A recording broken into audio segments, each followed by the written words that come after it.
మహిమ కలిగినట్లుగా చిన్న ప్రార్థన చేసుకుందాం. పరిశుద్ధుడైన దేవానికి స్తోత్రము నా తండ్రి. ఇదిగో నా తండ్రి, ఈ దినమున ప్రభా వాక్యము చెప్పబోచుండగా వాక్యముతో మీరు మాతో మాట్లాడి నీ బిడ్డలు సరైనటువంటి ఒక మార్గంలో నడవడానికి శక్తిని బలాన్ని ప్రభా వాక్యం వలన మీరు అనుగ్రహించి ఆత్మ వలన ప్రభా మేము సంపూర్ణులుగా జీవించడానికి సరిపడే శక్తి బలమును మాకు ఒక్కొక్కరికి అనుగ్రహించినట్లు కృప దయచేయండి. యేసునామములో అడుగుచున్నాను తండ్రి, ఆమేన్. మనము వాక్యంలోనికి 1 కొరింథీయులకు రాసిన పత్రిక 1వ అధ్యాయము 11వ వచనంలోనికి మనం వెళ్దాం. 1 కొరింథీయులకు రాసిన పత్రిక 1వ అధ్యాయం 11వ వచనం. ఇక్కడ మన దగ్గర కలహములు ఉండకూడదు అంటాడు, జగడములు ఉండకూడదు అంటాడు, కొట్లాటలు ఉండకూడదు అంటాడు. మనం ఈ లోకంలో బతికేటువంటి ఒక బతికి ఎలా ఉండాలంటున్నాడంటే, చదవమ్మా.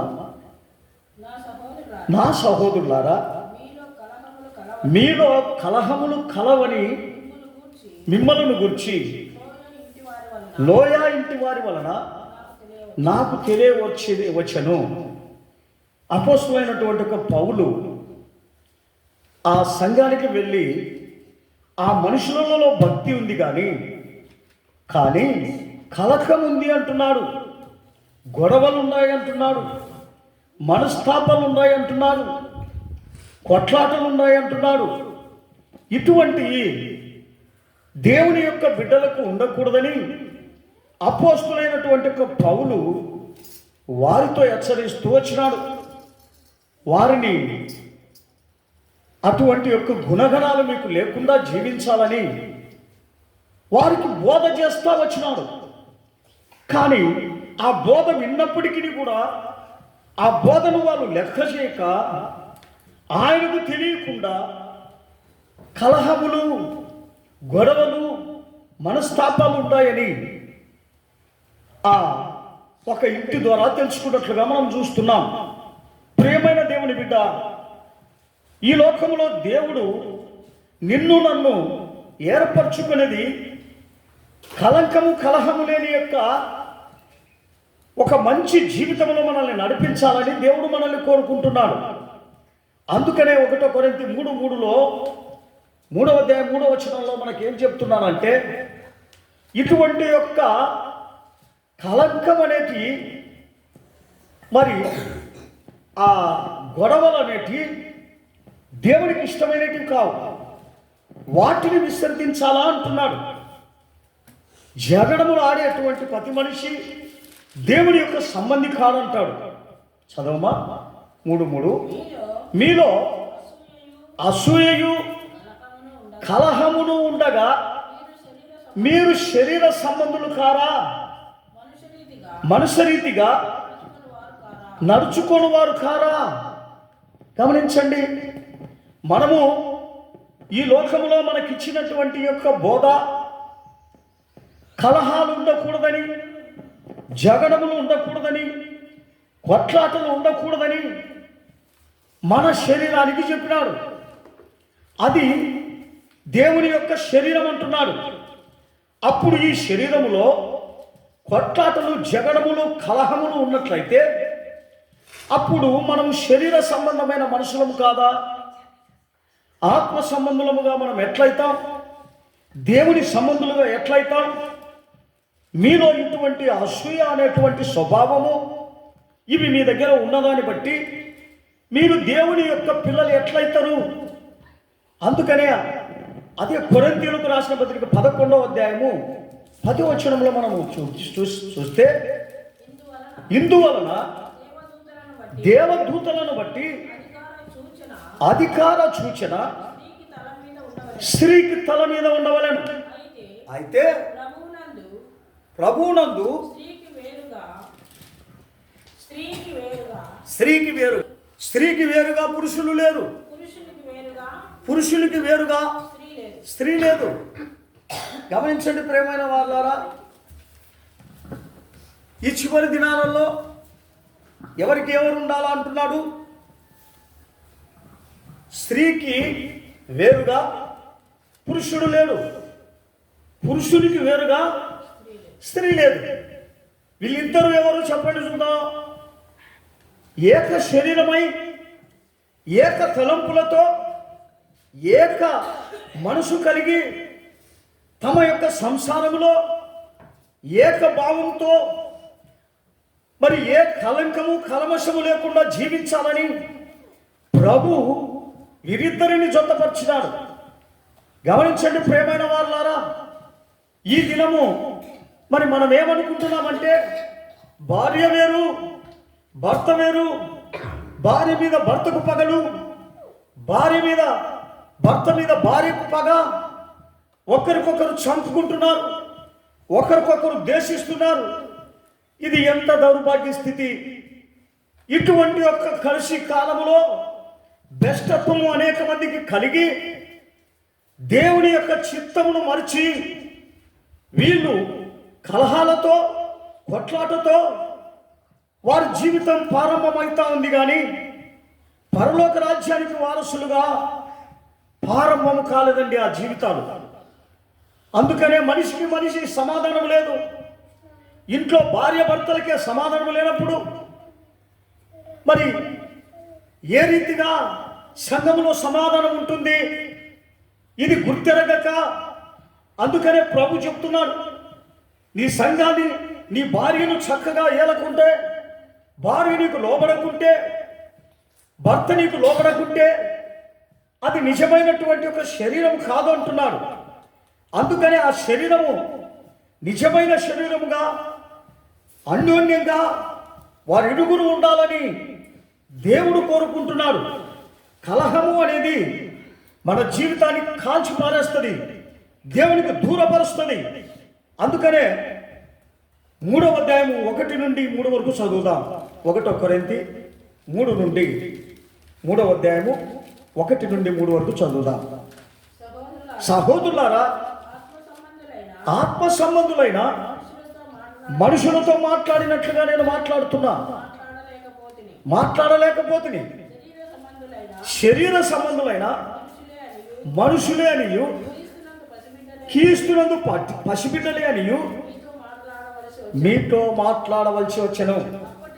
అప్పటిలో మీకు బలము చాలకపోయినందున పాలతోనే మిమ్మల్ని పెంచి తిని గాని అన్నముతో మిమ్మల్ని పెంచలేదు.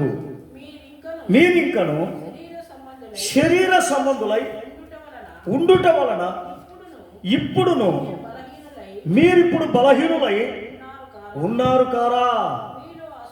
మీలో అసూయయు కలహములు ఉండగా మీరు శరీర సంబంధులైన మనుష్య రీతిగా నడుచుకుని వారు కారా? హల్లెలూయా! గమనించండి ప్రియమైన వారులారా, ఈ కలహములు, ఈ అసూయలు, ఇటువంటి యొక్క గుణాలు ఎప్పుడైతే మన జీవితాలలో ఉంటే మనం ఎంత ప్రార్థన చేసినా శరీర సంబంధమైన మనుషులమే, పరలోక సంబంధమైన మనుషులం కాదు. పరమునకు మనం ఎప్పుడు కూడా వెళ్ళలేం. ఎందుకో తెలుసా? మన జీవితకాలం అంతా శరీర సంబంధమైన క్రియలు, శరీరంలో ఉన్నటువంటి యొక్క క్రియలే మనతో వాదించుచున్నాయి, మనల్ని దేవుని యొక్క రాకడకు పోకోకుండా అయ్యా తప్పిస్తున్నాయి. అందుకనే 2 కొరింథీయులకు రాసిన పత్రిక 10వ అధ్యాయము 8 నుండి 14 వరకు చదువుదాం. 2 కొరింథీయులకు రాసిన పత్రిక 2 కొరింథీయులు 10వ అధ్యాయము 8 నుండి 14 వరకు. పడతోయుటకు కాక మిమ్మల్ని కట్టుటకే ప్రభు మాకు అనుగ్రహించిన అధికారమును గురించి నేను ఒకవేళ కొంచెం అధికముగా అతిశయపడినను నేను సిగ్గుపరచబడను. నేను రాయు పత్రికల వలన మిమ్మల్ని భయపెట్టవలనని ఉన్నట్టు కనబడకుండా ఈ మాట చెప్పుచున్నాను అని పత్రికలు అతని పత్రికలు ఘనమైనయు బలీయమైనయు అయి ఉన్నాయని, కానీ అతడు శరీర రూపమునకు బలహీనుడు. అతని ప్రసంగము కొరగానిదని ఒకడను. మేమెదుట లేనప్పుడు పత్రికల ద్వారా మాటల యందు ఎట్టివారమై ఉన్నాము. ఎదుట ఉన్నప్పుడు క్రియ యందు అట్టివారమై ఉన్నామని అట్లను వాడు తలంచుకొనవలెను. తమ్మును తామే ఎంచుకొను కొందరిలో జతపరుచుకొనుట అయినను వారితో సరిచూసుకొనుటకైనను మేము తెగింపజాలము. కానీ తమలోనే ఒక్కరిని బట్టి ఒకరు ఎన్నిక చేసుకొని ఒకరితో ఒకరు సరిచూసుకొనుచున్నందున గ్రహింపు లేకుండా ఉన్నారు.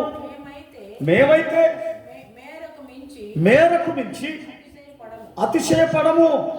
కానీ మీరు ఉన్న స్థలము వరకు రావాలనని దేవుడు మాకు కొలిసి ఇచ్చిన మేరకు లోబడి ఉండి అతిశయించుచున్నాము. మేము క్రీస్తు సువార్తకు ప్రకటించుచు మీ వరకు వచ్చి ఇంటిమి కనుక మీ యొద్దకు రానివారమైనట్లు మేము మా మేర దాటి వెళ్ళుచున్న వాళ్ళము కాము. గమనించండి ప్రియమైన వారలారా, ఈ లోకములో బతుకుచున్నప్పటికీ ఇదిగో లోక సంబంధముగా లేకుండా, ఈ లోకమైన యొక్క కలహములు కలంకములు లేకుండా మేము చూసుట మటుకును అన్ని విషయంలో చక్కగా దేవునికి తగినట్లుగా జీవిస్తున్నామని ఒక విశ్వాసి చెప్పాలని దేవుడు కోరుకుంటున్నారు. ఒక దేవుని నమ్మినటువంటి ఒక బిడ్డ చెప్పాలని కోరుకుంటున్నారు. మేము వాళ్ళ వల్లనే అన్ని చేయొచ్చు, వాళ్ళ వల్లనే కలంకపడుతూ, వాళ్ళ వల్లనే తప్పులు చేస్తూ జీవించలేదని అపోస్తలుడైన పౌలు చెప్తున్నాడు. మేము మాటల యందును క్రియల యందును మేము ఎల్లప్పుడూ తగ్గించుకొని మా హద్దు ఇచ్చినటువంటి హద్దును మీరకుండా మేము ప్రవర్తించుచున్నామని అపోస్తలుడైన పౌలు మనందరికీ చెబుతున్నాడు. అందుకనే విశ్వాసకర్త అయిన యేసు వైపు చూస్తూ యేసు మనకు ఏ ఆజ్ఞలు ఇచ్చినాడో ఆజ్ఞల ప్రకారము మనము నడుచుకోవలేనని, మనకు తేజోవాసమైనటువంటి యొక్క పరిశుద్ధుల సహవాసములో మనము ఆంచి తుంచి నడచాలని దేవుడు మనతో హెచ్చరిస్తున్నాడు. అటువంటి అన్ని ఏమీ లేవు. మేమేదో దేవుని యొక్క సన్నిధానానికి వెళ్తాం, దేవుని సన్నిధానానికి పోయి ప్రార్థన చేసుకుంటాం, ఏదో 4 పాటలు పాడతాం, 4 వాక్యాలు ఇన్ని వచ్చేదానికి కాదండి నిన్ను పిలిచినది. దేవుని యొక్క వాక్యం విని వాక్యాన్ని పరిచయం చేసి ఏది మంచిది ఏది చెడ్డదని తెలుసుకోవడానికి నన్ను పిలిచినాడు. అది మనము గ్రహించాలంటున్నాడు. అది 1 కొరింథీ 2 కొరింథీ 11వ అధ్యాయము 1 నుండి 4 వరకు 1 నుండి 4 వరకు చదువుదాం. కొంచెం అవివేకముగా నేను మాట్లాడినను మీరు సహింపవలెనని కోరుచున్నాను. నన్ను గూర్చి మీరు ఎలాగైనా సహించదు. దేవాశక్తితో మీ ఎడల ఆసక్తి కలిగి ఉన్నాము. ఎందుకనగా పవిత్రురాలైన కన్యకనగా ఒక్కడే పురుషునికి అనగా క్రీస్తుకు సమర్పించవలెనని మిమ్మలను ప్రదానము చేసుకొని ఉన్నాడు.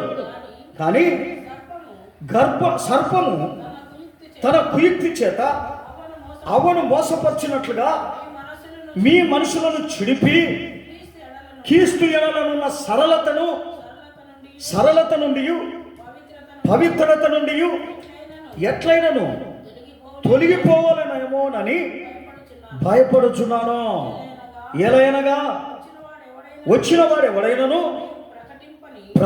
నేను ప్రకటింపని మరి యొక్క యేసును ప్రకటించినను లేక మీరు పొందని మరి యొక్క ఆత్మను మీరు పొందినను మీరు అంగీకరింపని మరి యొక్క సువార్త మీరు అంగీకరించినను మీరు వారిని గూర్చి సహించుట యుక్తమే. గమనించండి ప్రియమైన వారులారా, ఈ లోకంలో మనం ఏ రీతిగా ఉండాలని ఆయన మనకి హెచ్చరిస్తున్నాడు, ఏ రీతిగా మనము జీవించాలని ఆయన మనకు బోధిస్తున్నాడు. గమనించండి, అదే 13వ వచనంలో మనం చూసినప్పుడు 13వ వచనంలో అతిశయ కారణం అనేది అతిశయ కారణము వెతుకువారు ఏ విషయంలో అతిశయించుచున్నారు ఆ విషయంలో వారును మావలే ఉండాలని కనబడు నిమిత్తము వారికి కారణము దొరకకుండా కొట్టివేయుటకు నేను చేయుచున్న ప్రకారమే ఇక ముందుకును చేతును. ఎలయనగా అట్టివారు క్రీస్తు యొక్క అపోస్తుల వేషము ధరించుకొని ఉండి దొంగ అపోస్తులను మోసగానుల యొక్క పరివారమై ఉన్నారు. గమనించండి ప్రియమైన వారులారా, ఈ దినమున అనేక మంది నీతి లేదు, సత్యము లేదు, యథార్థత లేదు, పరలోక రాజ్యానికి వెళ్ళేటువంటి యొక్క బోధ లేదు. అనేక రీతిగా వారి యొక్క సొంత బోధతో వారి యొక్క సొంత మాటలతో ఈ భూమిని ససద్రించుకుంటున్నారు. ఈ భూమి యొక్క నలు దిశలో చూసినప్పుడు సకల జనులు భ్రష్టత్వంతో నిండి ఉన్నారు, పాపముతో నిండి ఉన్నారు. పేరుకు మాత్రమే దేవుని పిల్లలుగా చలామణవుతున్నారు. కానీ దేవుడు అంటున్నారు, మీరు అలా ఉండొద్దు. మీ యొక్క ప్రవర్తన, మీ యొక్క మాటలు, మీ యొక్క గుణగణాలు మేము చూసినప్పుడు అందరూ సంతోషించినట్లు ఉన్నామని చెప్తున్నాడు. గమనించండి ప్రియమైన వారులారా, మరి ఏ రీతిగా మనము ఈ లోకంలో జీవించాలని దేవుడు సెలవిస్తున్నాడు. అదే 1 కొరింథీ 1వ అధ్యాయం 7వ వచనం చదువుదాం. 1 కొరింథీ 1వ అధ్యాయం 7వ వచనం. గనుక ఏ కృపావరమునందైనను లోపము లేక మీరు మన ప్రభువైన యేసుక్రీస్తు ప్రత్యక్షత కొరకు ఎదురు చూస్తూ ఉండాలా.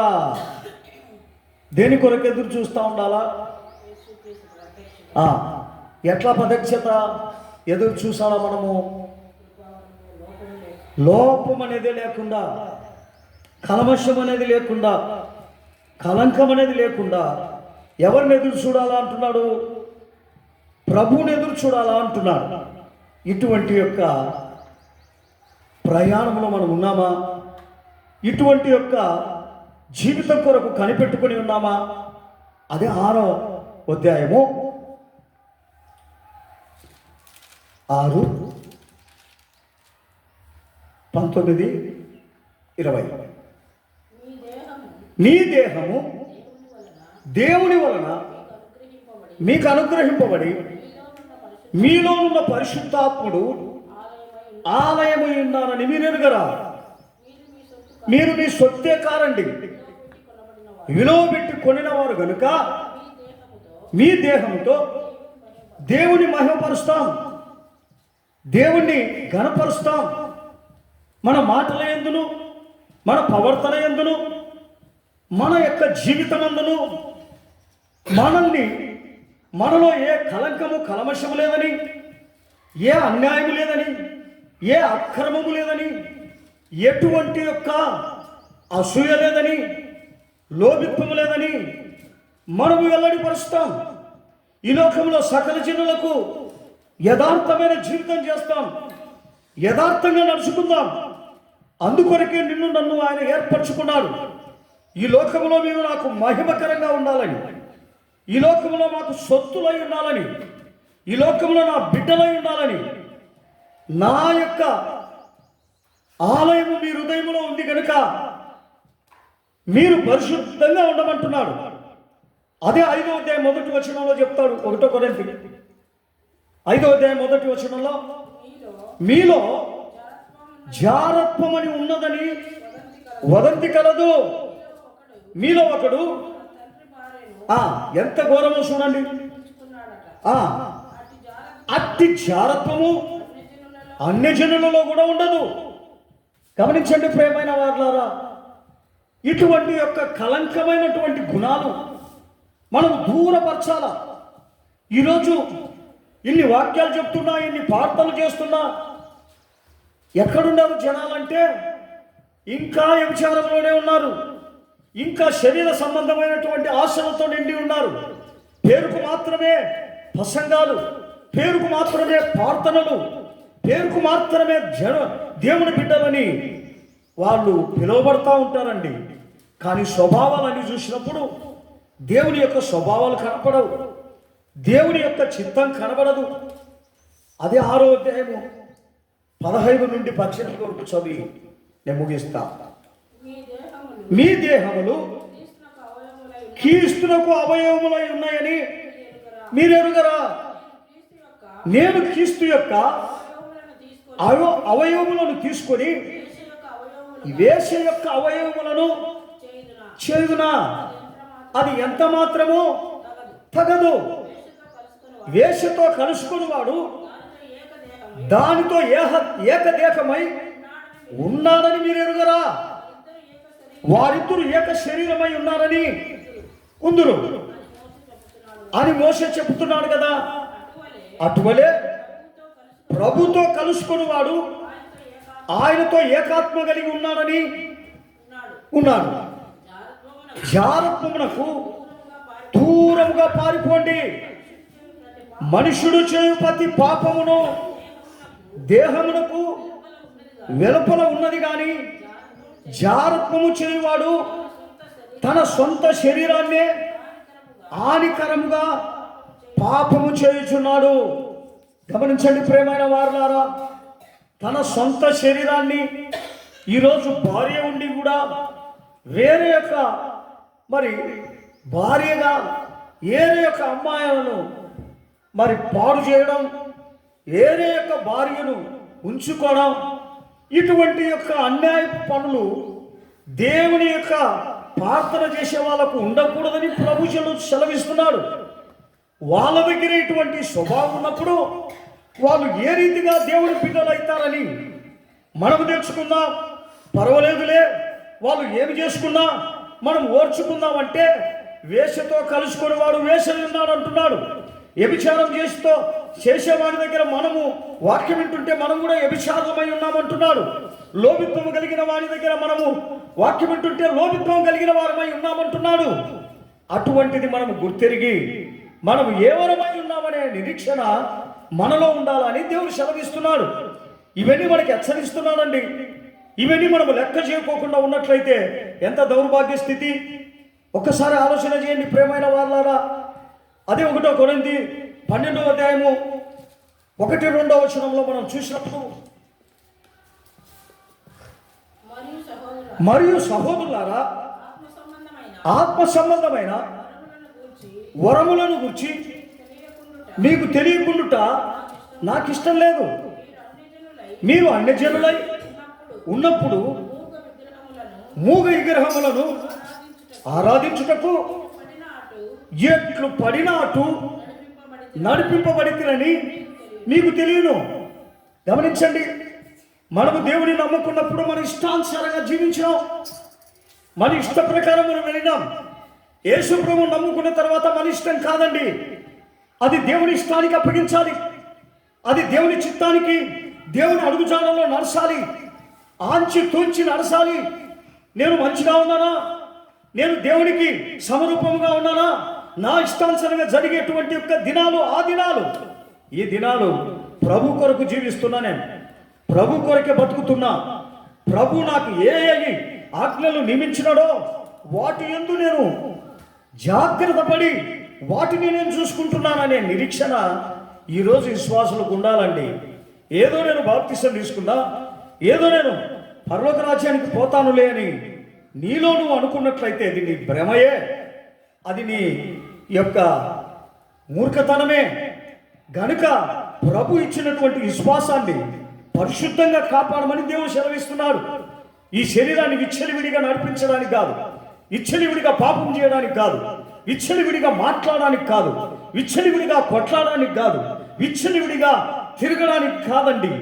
దీనిని పరిశుద్ధంగా ఆయన యొక్క చిత్త ప్రకారము నడవడానికి దీన్ని నడిపించే బాధ్యత నీకు నా శరీరాన్ని అప్పగించినాను అంటున్నాడు. అందుకనే ఆయన అంటున్నాడు 1 కొరింథీ 8వ అధ్యాయము 10-11 చదివి నేను ముగిస్తా. 10-11 చదువు. ఇది 8వ అధ్యాయము 10-11. ఏలయనగా జ్ఞానము కలిగిన నీవు విగ్రహాలయమందు భోజన పంక్తిని కూర్చున్నప్పుడు ఒకడు చూసిన ఎడల బలహీనమైన మనస్సాక్షి గల అతడు ఆ విగ్రహములకు బలియబడిన పదార్థములను తినుటకు ధైర్యం తెచ్చుకోను కదా. అందువలన ఎవరి కొరకు క్రీస్తు చనిపోయాను ఆ బలహీనుడైన ఆ నీ సహోదరుడు నీ జ్ఞానమును బట్టి నశించిపోతాడు. గమనించండి, మనము దేవుని యొక్క ప్రార్థనలు చేస్తున్నాం, ప్రార్థన పరంగా జీవిస్తున్నాం. కానీ మనము తప్పు చేసినప్పుడు, మనకన్నా బలహీనుడు మనల్ని మన తప్పును చూసినప్పుడు వాడు ఇంకా బలహీనపడతాడు.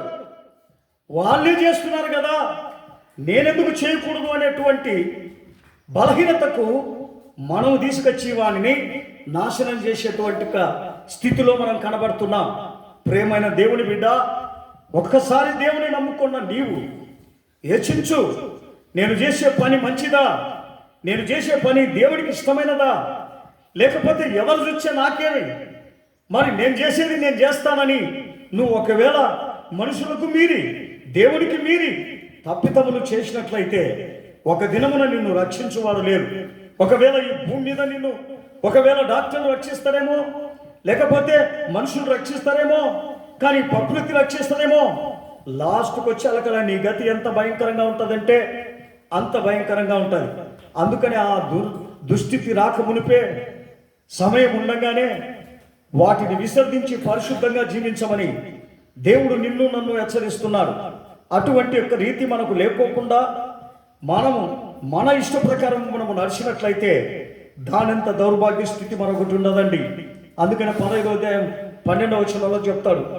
1 కొరింథీ 12:15-12 వచనం. క్రీస్తు మృతులలో నుండి లేపబడి ఉన్నారని ప్రకటింపబడుచుండగా మీలో కొందరు మృతుల పునరుత్థానము లేదని సర్ది చెప్పుచున్నారు. ఎట్లు చెప్పుచున్నారు? ఒకసారి ఆలోచన చేయండి. పునరుత్థానం లేదు, ఇది ఇట్లే నిలిచి ఉంటుంది, మనం పోము, రాకడ సమీపమైంది. అక్కడక్కడ దేవుడు చెప్పినటువంటి భూకంపాలు, అనేకమైనటువంటి కరువులు, మనుషుల మీదకి మనుషులు, రాజ్యముల మీదకి రాజ్యములు, ఇవన్నీ జరుగుతూ ఉంటే ఇప్పుడు పునరుత్థానం లేదు, ఏమి లేదు అని చెప్పేవాళ్ళు ఎంతోమంది ఉన్నారని ఈ దినాన మనుషులను సైతాన్ని గాని బోధ తీసుకొచ్చి, ఇదిగో మీరు మీ ఇష్ట ప్రకారం జీవించండి, ఇవన్నీ నటనలు, ఇవన్నీ ఏం అవసరం లేదని చెప్పేటువంటి యొక్క బోధకులు కూడా ఈ దినాన ఉండలేదని మనం చెప్పలేము. అనేక మంది బాయిలు వెళ్ళి ఉన్నారండి. వాళ్ళ ఇష్టానుసారంగా వాళ్ళ శరీర రీతిగా నడుచుకోవడానికి ఆ రీతిగా చేస్తూ వాళ్ళు పబ్బం గడుపుకుంటూ ఉన్నారు. ప్రేమైన దేవుని బిడ్డ, దేవుని యొక్క చిత్తము వేరే ఉంటే వారి చిత్తమే వేరే ఉంది.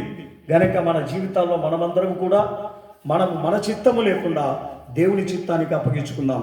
దేవుని వాక్యం దీవించునుగాక.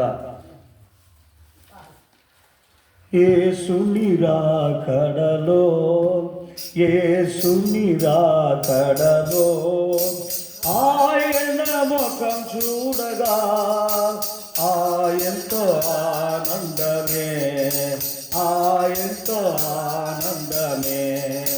యేసుని రాకడలో, యేసుని రాకడలో ఆయన ముఖం చూడగా ఆయనతో ఆనందమే, ఆయనతో ఆనందమే, ఆయనతో ఆనందమే.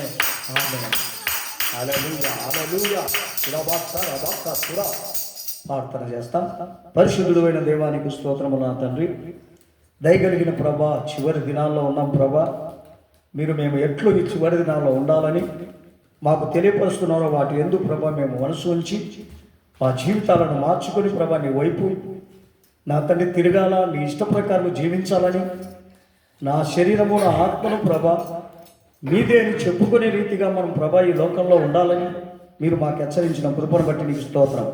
త్వరలో మీరు రాబోతున్నారు తండ్రి. ఆ నిత్య రాకడకు మేమందరము సిద్ధపడి నాయన నిందారహితులుగాను కలంకము కలమశం లేని వారంగాను నీ ఎదుట నిలబడేటువంటి గొప్ప శక్తిని బలమును ప్రభ మాకొక్కరికి అనుగ్రహించమని యేసయ్య పరిశుద్ధ నామమున అతి వినయంతో బతిమాలి వేడుకుంటున్నాము తండ్రి. ఆమేన్. హల్లెలూయా.